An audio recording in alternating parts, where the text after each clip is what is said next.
Hello, Genius here again. Yep, it's your favorite super high IQ individual making another YouTube video that nobody will watch because they don't have the balls to watch it. They are scared of anything that's true. People want to be lied to all day, every day now. They want to be told lies. They want to be marketed products by for-profit companies. They want to be sold diet pills instead of exercising.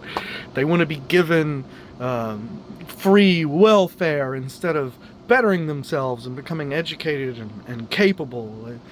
I mean, people want to be lied to. They want the easy, comfy lies. They do not want to listen to the truth. Now, this video is the truth, whether you like it or not.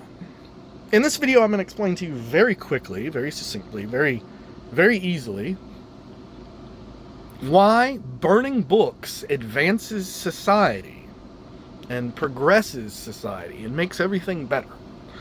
Now, these are not my original thoughts. A lot of these thoughts actually come from Plato.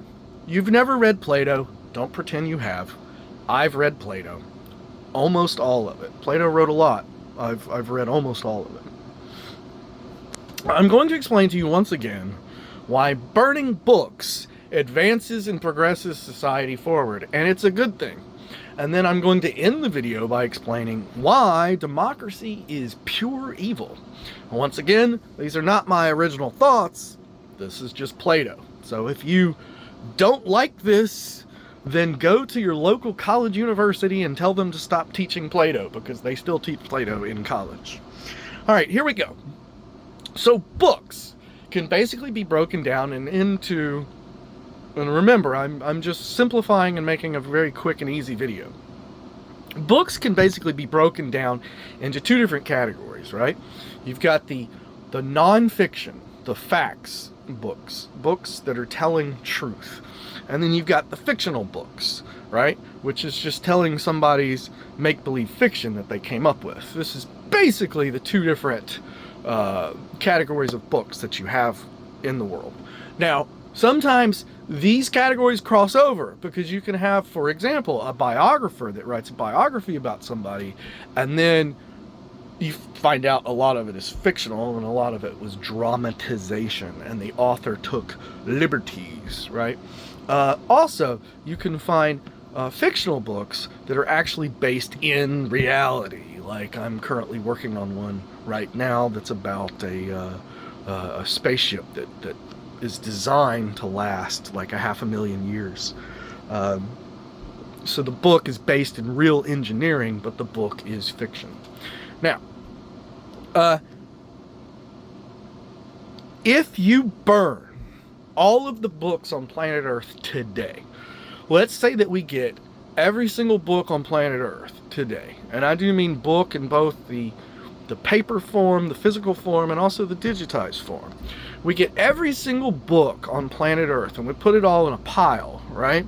And we set fire to it and we burn it all, right?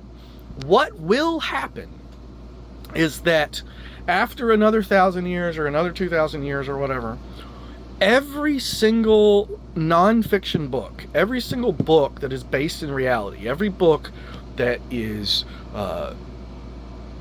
empirical science, math, logic, ethics, every single thing that's based in reality, that is based on knowledge, that is based on empiricism and observation of the known universe, all of those books will come back.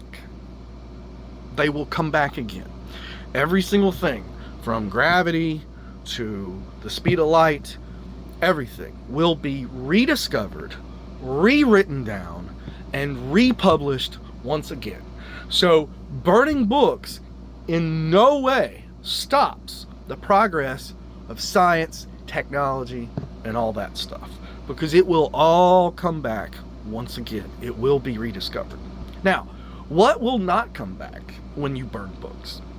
What will not come back is the made-up lies, the bullcrap, the books that came out of somebody's butthole, the books that were made up fiction. the fake religions, the fake philosophy, the fake I can predict your future because of the stars and blah, blah, blah. All of the fake nonsense, all of the imaginary crap, that won't come back. Now, there will be new versions of it, new iterations of it. People will always come up with more bullcrap and more crap that is not true. But for the most part, if you just burn all the books today, what you consider fiction and make-believe, religion, pseudo-science, pseudo-philosophy, that stuff will just be gone and it'll never come back, because even if somebody comes up with a new iteration of it, it'll be different and it'll be their own version of it. So once again, if you burn books, actual empirical knowledge that benefits and helps society survives and comes back. The knowledge that drags society down and is a waste of time and is complete fiction will not come back. Now, to finish this video real quick, I want to explain to you why democracy is evil.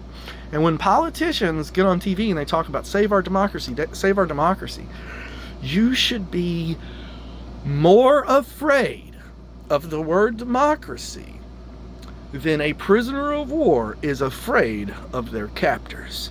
You need to be scared to death of the word democracy.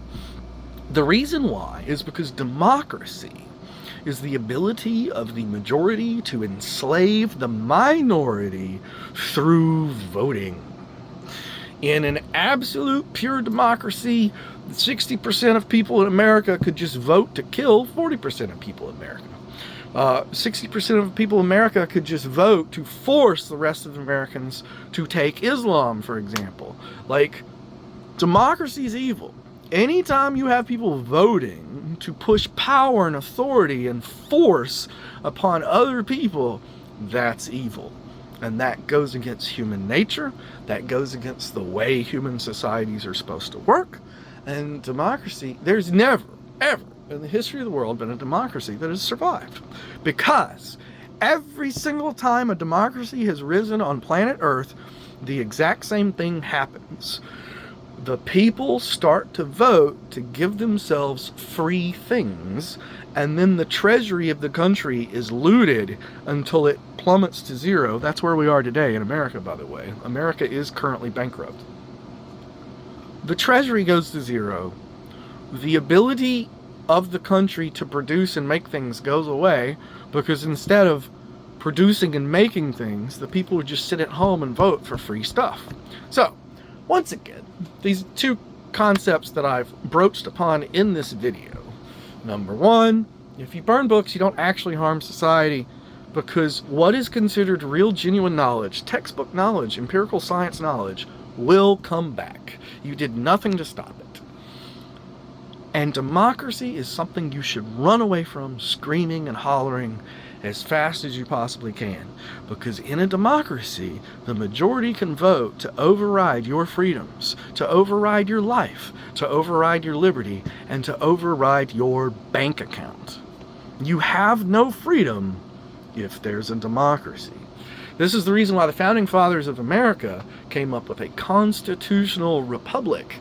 The Constitution was supposed to put limitations on the government so that they could not infringe on the rights of the people. The Constitution does not put limits on the people. The Constitution puts limits on government power. Now, we currently live in a non-constitutional, corrupt, what's the name for it? It's like a mafia. It's an organized gang, organized criminals, organized crime. We are currently in America living under the most corrupt government probably in history. In the olden days, corrupt politicians were like yanked out and they had their heads cut off and stuff like that.